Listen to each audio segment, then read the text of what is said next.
Chapter 7. A really competent ghost. Patsy told his story in a few words. He had watched the Stevens' house all day without discovering anything. As evening descended, however, his patience had been rewarded. "She came out," said Patsy, "and quietly scooted off across the fields." "Millie Stevens?" "Yes." "What did she do?" "She made for that big oak tree which stands in the middle of the field on the right of the road as you go from the station. I had to trail carefully, for it was not very dark, and there was no cover, so I couldn't get very near her. Under that tree a man was waiting. He had a saddle horse with him. The man and the girl exchanged a few words. Of course, I couldn't hear what they said, neither could I get a line on the man. I resolved to get nearer. Though it was taking big risks, it couldn't be done. They saw me.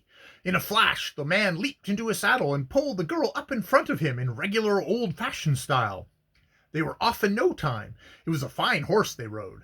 I wasn't in it at any stage of the game. I ran myself out at the end of about a mile. They had disappeared in the darkness, but they were taking the road towards this place, and on a venture I came over. I hoped to connect with you and get instructions." "That was right. Come with me." "What's up?" "A ghost hunt. Unless I'm very much mistaken, I guess we can join it without any trouble." They made their way into the old portion of the house. In the hall from which the broad stone stairs led up to the second floor, they paused a moment to listen. Steps were approaching. Before they could get into a place of concealment, a door opened, and Colonel Richmond entered. He carried a small lamp in his hand. Horace followed him. "Gilder!" cried this colonel, seeing Nick disguised as the coachman. "Why were you not present in the parlor?" "I had just got back to the house, sir," rejoined the detective, imitating Gilder's Yankee twang. "Who's that with you?" "My cousin, Frank Gilder." "What's he doing here?" "If you please, sir, I brought him over to spend the night with me. The footman and I don't get along very well together, and I don't like to be alone in a room in this house, sir, just now." "So," said the colonel, "I understand that you have seen strange things. Very well. I am going to investigate this matter. I shall pass the remainder of the night in the dining hall above." The colonel led the way up the stairs. The whole party followed him. "May I ask where the other servants are, sir?" said Nick. "They will pass the night in the new part of the house," returned Horace Richmond, with a grim smile. "You can do so if you like." "No, sir," said Nick. "I think I'd rather sleep in my own room so long as my cousin is with me." At the head of the stairs, they turned at once towards the old dining hall. It was proper for Nick to follow, for the nearest way to Gilder's room led in that direction. It was exactly midnight when they opened the door of the old dining hall. A cool breath of air swept out upon them, for the thick stone walls of this part of the house resisted the hot weather, and this room had been kept closed. The colonel shivered slightly in the draught.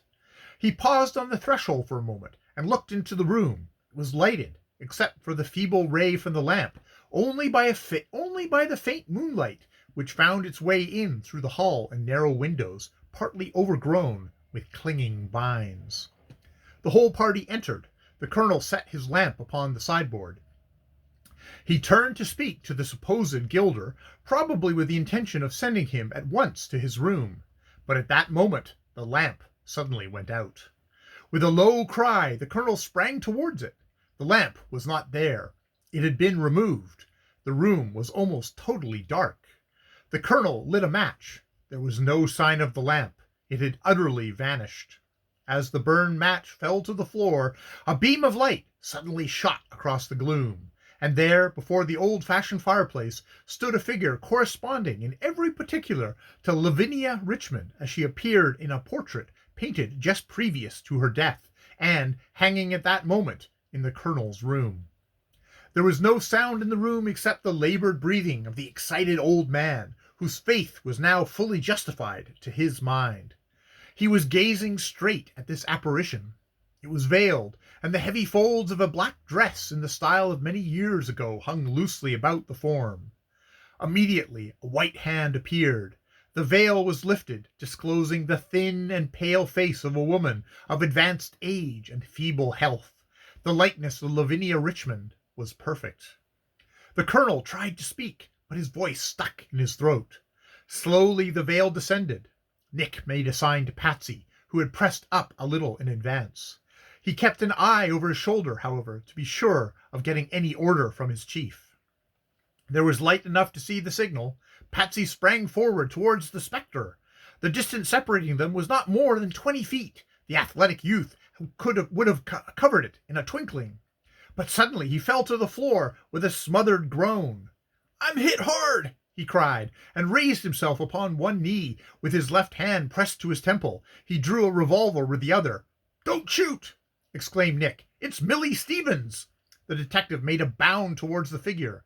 The light, which had played full upon it, wavered, as if about to vanish.